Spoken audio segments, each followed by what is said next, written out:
SAICON of the Dakota 600. It is middle of June 2018.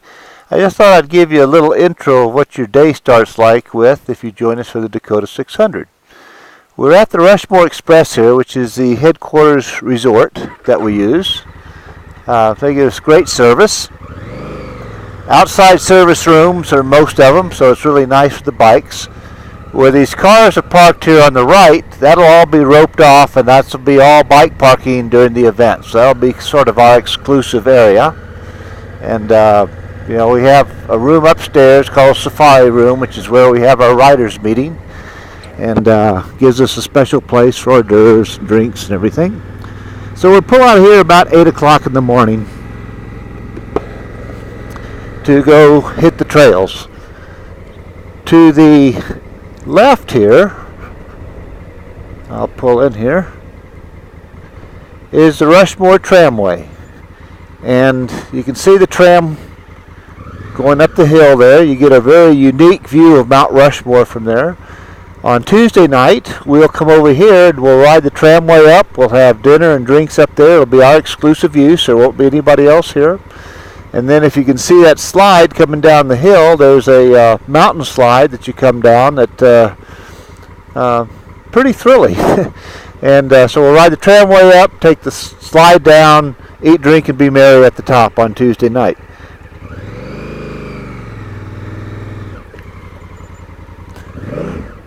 So to head towards the trails, we got a little bit of pavement here, but I think it's a pretty special drive.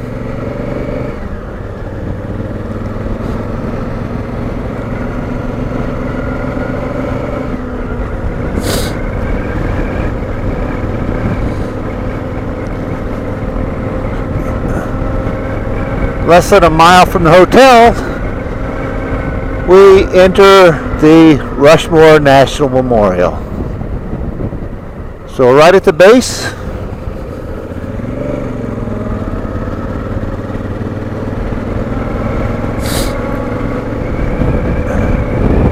the memorial was construction started, actual carving started in 1927. Gutzon Borglum was the sculptor. He had a crew of unemployed miners mostly that he hired.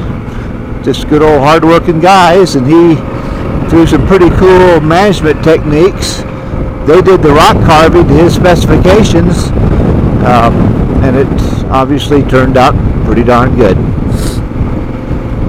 Yeah, that was during the Depression. The people were just really glad to have a job. They didn't care what it was. They didn't realize they were building something of worldwide significance.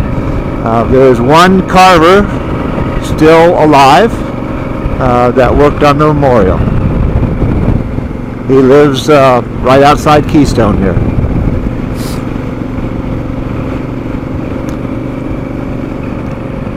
So you come up the hill, nice curvy thing, air temperature's just right. You start to see the spires of the hills, and you could say good morning to George and Tom.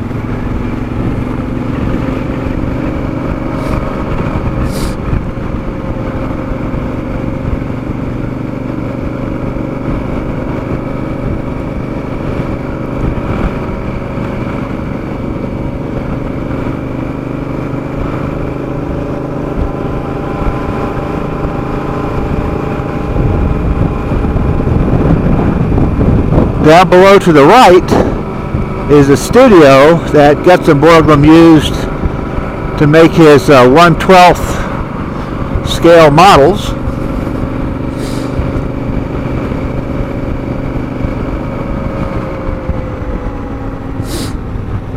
And there's a walking tour to the memorial. You get right below where those rock tailings are.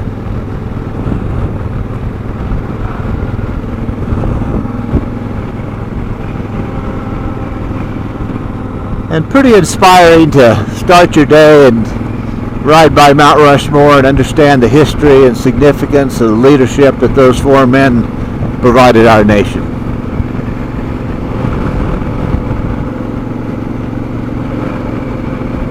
Of which we are still enjoying the benefits today.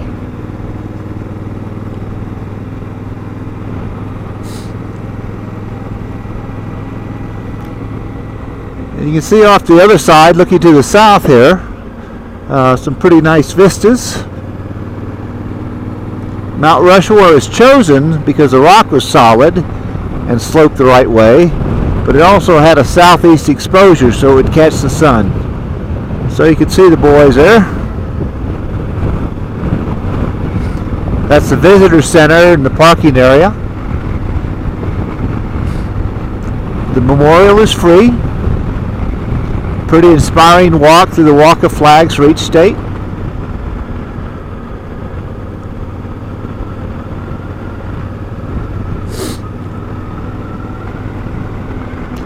Not bad for a bunch of grody old dirt bikers to get to ride past this.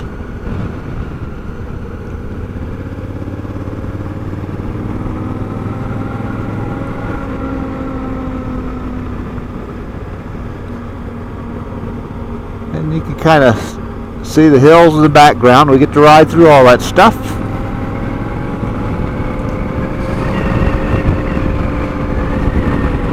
Oftentimes there are mountain goats along these, and if you watch for white specks up on the rocky perches, a lot of times you'll see a mountain goat.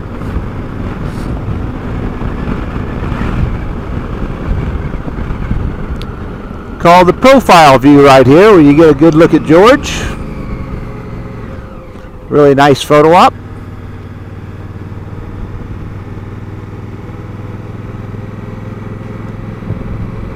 And you can get a good view of these rock spires. Mostly granite, but lots of other minerals and rocks mix in with this. You know, the vertical uplifts obviously are pretty cool.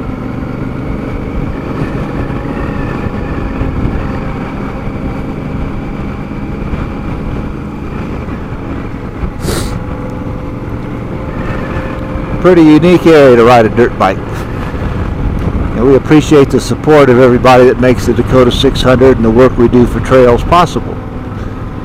These spires through here, there's a lot of times there's rock climbers in here that come from all over. And we'll continue on just a little bit more. There's a lake down here called Horse Thief Lake. It was built by the CCC, Civilian Conservation Corps. That started in 1933 as part of the Depression-era work programs. Each camp had 200 men and 4 officers.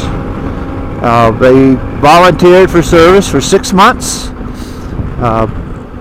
There was 25 camps here in the Black Hills, and there was one down here by Horse Thief called Camp Horse Thief, and they built this dam, and they did it all manually, wheelbarrows, picks, and shovels. They had virtually no mechanized equipment. The workers, when they got here, they were all 19 to 25 single men. They had mostly never had a job before. Only 14% had graduated high school. And when they got here, they discovered that the management discovered they didn't know how to do anything. So what they did is they hired local experienced men. LEMS, L-E-M-S, and we have LEMS that help with the ride. But the local experienced men were folks that would train the workers. Might be forestry, might be mechanical repair, masonry, sawmill operation, newspaper writing, communications, just whatever local skills they could find, they would come in and teach the camp members various skills so that they could actually do something. Most of their work revolved around conservation projects, water improvements, roads, tree planting, forestry work. Built a lot of structures in the Black Hills that we still enjoy today. And there's still some of those guys that live here, a few. But if you can imagine, when we get down here, building this dam with a wheelbarrow, a pick, and a shovel. And 200 strong-willed guys. And that's how they did it. It's pretty cool. So there's the dam face right there where the road goes over. But I don't know how many loads of wheelbarrow work that is, but it's about 40 feet deep here. So that's a lot of rock to haul in by hand.